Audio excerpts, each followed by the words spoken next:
Brian, we were talking earlier, and thank you for your time as always. We were talking earlier that it felt like, the Ravens sat down some very key players, especially on offense, with Zeitler and Andrews and no Lamar Jackson and J.K. Dobbins. It felt like there was just a lot of prodding and poking to kind of see what was this or see what was that, knowing you were probably going to play again, and that is now the case this coming Sunday.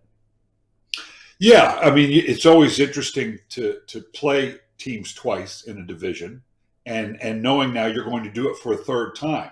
So I think they did take the approach that said, okay, we're gonna set some players down, be prudent, like a lot of teams do when they get, the change of their seating wasn't going to be substantial enough. The big question, obviously, is what happens with Lamar Jackson.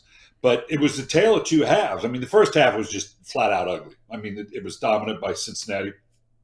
Ravens couldn't get out of their own way. Anthony Brown, the quarterback, struggled. But the second half, they kind of rallied back around. And in watching the game, you could get a feel for Zach Taylor being a little concerned because having been in those games, when it's kind of one-sided and it's heading a certain way, you worry about the focus of your players getting a little diluted.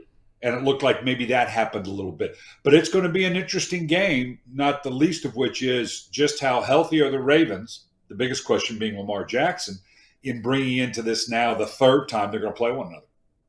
What's your gut tell you, Brian? I know you don't have a crystal ball. You were around some of the Ravens people, maybe some conversations here, conversations there. What's your gut tell you about Jackson? Does he come back, you think, for the playoffs? I'm not sure. I think there's some angst about it. I think maybe, and I don't know this, I have no way of knowing, no one's certainly going to share the confidences with me in the regard, but I think there's a little frustration. I think Lamar Jackson, and whether it's right or wrong, may be getting some advice of, look, you don't want to come back if you're not 100%. I mean, some quarterbacks with a knee injury can come back and still function within the pocket and do the things they need to do. But that's not Lamar Jackson. And I think he may be being advised, look, if you can't be Lamar Jackson, you don't want to come back and not look good and not execute well. Because that's just going to muddy the waters about this contract conversation after, and what that level of commitment is. So I think it has been strained a little bit. He has not practiced. And even if he does come back and do it with just the week, certainly he's a dynamic factor, but I don't know. I think there's we'll find out the rest of the story of that once the season's over, because I think there is some angst there now between he and the club. Some of the Bengals defensive players commented after the game. They wouldn't name names. They wouldn't name exact situations, but felt or implied that the Ravens played dirty football yesterday. You were sitting there in the booth the whole game, but did you see anything that made you feel that was true or no? No, not that and that's such a fine line, someone would have to define that for me. Passions get out of control sometimes. Sure, it's a physical rivalry. They started to chip away at each other just a little bit, and so certainly that can happen. And I imagine we're going to see that in the game this week as well, because it is a rivalry and they are familiar with one another. But I can't say I saw any incident where I thought it was a late shot or a cheap shot or anything of that nature.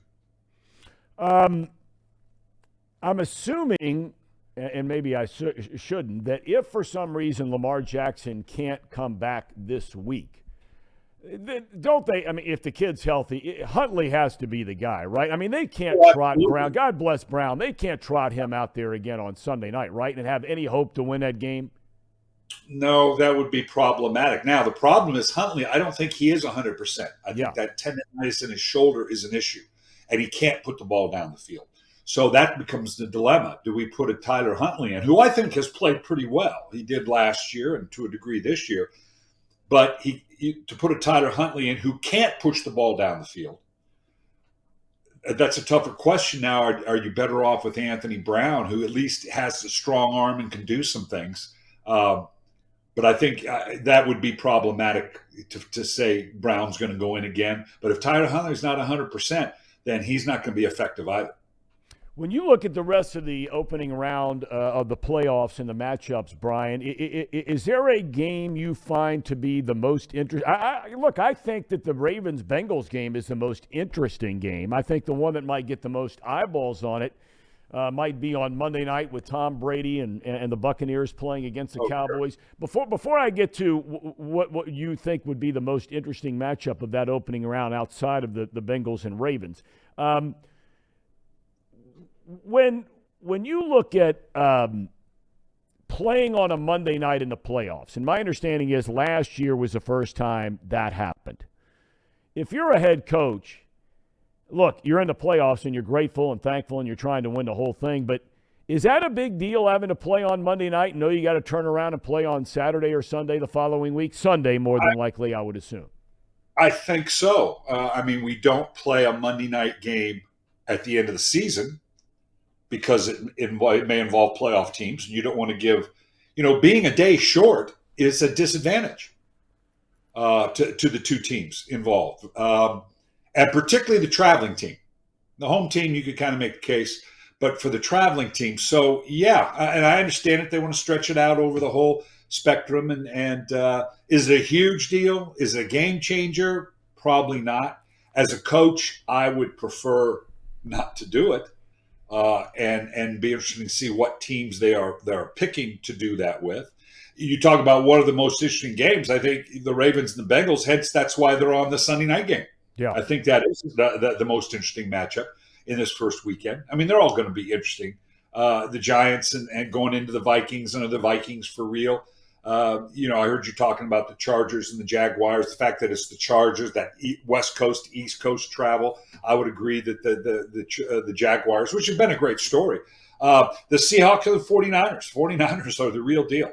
But that again, interesting, the familiarity that these two teams, they too, just like the Ravens and the Bengals, these two teams have faced each other twice. So now that whole dynamic. In fact, I don't think I'm wrong, but I think all of these teams have played one another, which is an interesting dynamic.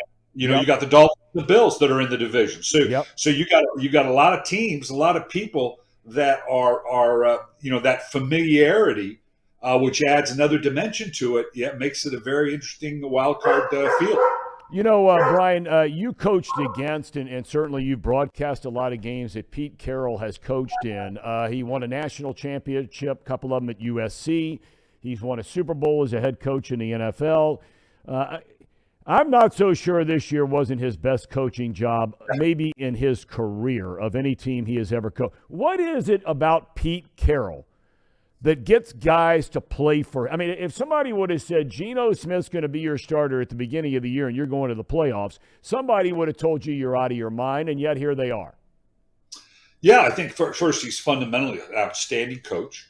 He has a good staff and they stick to that fundamental. They stick to their plan in terms of the way they play defense, the complementary way that they want to play offense. They hit on a quarterback and within a system that I think fit Geno Smith. So they tailored, and he was a good fit. I'm not saying that they changed what they did, but they found that Geno Smith fit very well with the style of play that Pete Carroll wants to play. He's got a lot of energy, and as long as things are going good, the players are going to buy in, and they have that. He has some fun with it, and particularly in the role they're now. It's, hey, guys, we're on house money. Let's just go let this thing go, man, and let's see what we can do. And playing a very familiar foe. So I would not disagree with you with all the great years that Pete has had. This may be the best singular coaching job because they're a good team. They're not an overly talented team, but going forward now, they're they had a great 22 draft and they got a lot of picks going into this draft. They could load up and this could get real interesting for the Seahawks going forward. So now you're headed down to the Hula Bowl. What are you doing down there? Well, Mike Smith and I are the head coaches. We faced each other last year. Mike Smith, of course, is my brother-in-law, former head coach of the Atlanta Falcons. Great fun coaching these young players. A lot of the players, some back-end players, I think like 95% of the players we had last year went into an NFL camp. Not all drafted necessarily, but these are guys that the thing I enjoy about the game compared to some of the other all-star games, these players need this game. These players are players that aren't at the front end of the draft necessarily. I've got Sean Clifford from Penn State as one of my quarterbacks. I'm excited from Cincinnati, to work with him. St. Xavier High School. And so there are a lot of guys like that. So I found last year these guys were very receptive, and they wanted to be there and they wanted to play, compared to maybe some of the other all-star games. They just kind of go through the motions, and so it's going to be a fun. It's down in Orlando, and we play at UCF Stadium, and it's a fun week. So we've got a great group of coaches. Ted Cottrell's my defensive coordinator. Mike Tice is my offensive line coach. Kevin Sumlin's wide receiver coach. Ron Turner's going to coordinate on the other side. So it's a lot of good coaches, a lot of good information for these young players, a lot of experience for these kids to be around. Brian, we have a couple people in our chat that want to know, what is that silver football over your left shoulder you have up there on the shelf? What is that, a Super Bowl replica trophy kind of thing? Well, I say it's replica. What the Ravens don't know is I actually took the real thing and gave them the replica. No, it is. Someone gave that to me. That's great. That and the Emmy. Those are my two pride and joys. Amen, buddy. Amen. Brian, thanks for the time. Any prediction on the TCU Horned Frogs v. Georgia tonight? You asked me that before because I know your daughter goes to TCU. Last time I think I said Georgia. This time I'll say TCU. Wow. Because now at least I got a fit. Well, I'm just saying I got a 50-50 chance. When we do this next week, it'll be 50% of the people think I'm an idiot, and the other 50% think, depending on who heard what, that I know what I'm talking about. All right, my friend. Thanks so much for your time. We'll catch you up again next week.